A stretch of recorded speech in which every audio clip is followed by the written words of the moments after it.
I've mentioned that quality is really important to us, so quality of data and quality in our partnerships.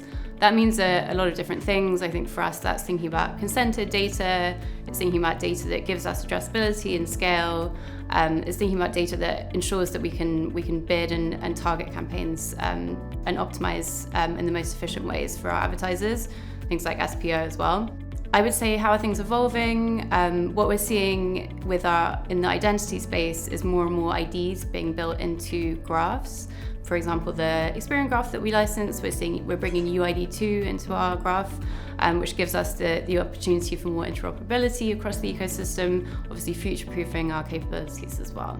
We aim at helping our customers understand the offline consumer journey and how they can influence that offline consumer journey, in particular whether or not people are visiting a store after being exposed to an ad, and whether they're returning, whether they're loyal, and most importantly, whether ads are effectively changing the behavior, which means that looking at all the visits getting to the store after the campaign and try to decouple those that we could define organic, those that will have happened anyway, and those that are actually happening because advertising is working.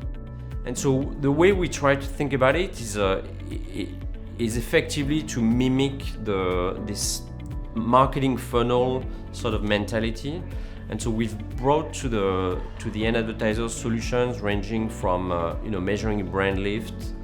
Something that is very important and very popular on the platform is foot traffic, because a lot of these advertisers have a physical store. It can be a local pizza chain, it can be a legal office, for example. So they want to measure how many users are exposed to their creative and how many are effectively visiting.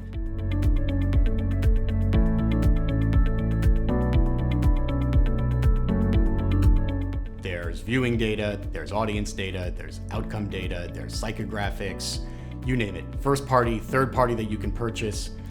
As you start to bring those together and you want to slice and dice in different ways, you'll be surprised at how quickly that sample starts to break down if you don't have a really large starting sample.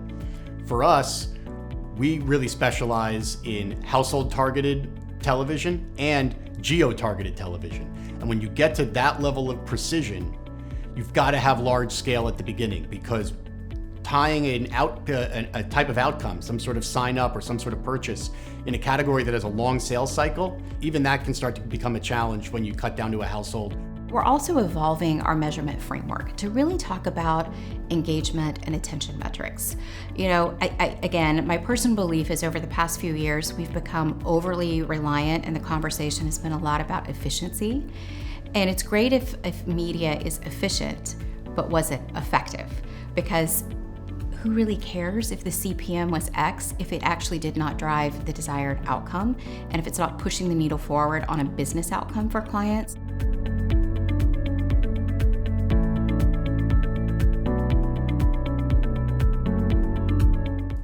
There's obviously different data sets exist in different places. I mean, there is behavioral data, lifestyle data, and then there's obviously all the way through to transactional data.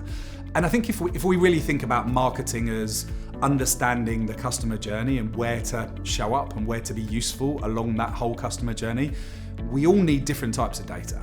A retailer has lots of transactional data, but arguably they don't necessarily have that much understanding of lifestyle and behavior. Publishers have that all day long.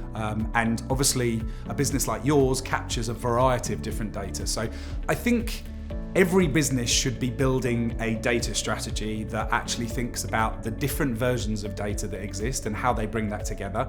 So falling behind's not really an option. I think if you allow yourself to fall behind, it's just there's no catching up after that. Yeah, I do think there's a lot of change going on at the moment, but most of it's been positive for us and for our clients as we kind of pivot and find these new solutions, which then creates innovation and things that we didn't even know we needed in the past. I think the television industry is in a great position when it comes to data. And in fact, data has never been more abundant than it is today in television. Samsung has its own ACR, or automatic content recognition data, which tells us what content and ads are playing on the screen for opted-in televisions. And we help our clients by providing them insights about what's happening in the ecosystem, not just for their campaign, and it's relevant for them. I do think LTV is incredibly important because today's consumer is even more fickle and less brand loyal than our consumers have been in the past, especially the younger demographics and the younger generations. So it's more important than ever for brands to capture folks early on and then be able to continue to keep them coming back. Yeah, I mean, they are evolving, but we're not perfect yet, and I think it's always going to be a work in progress.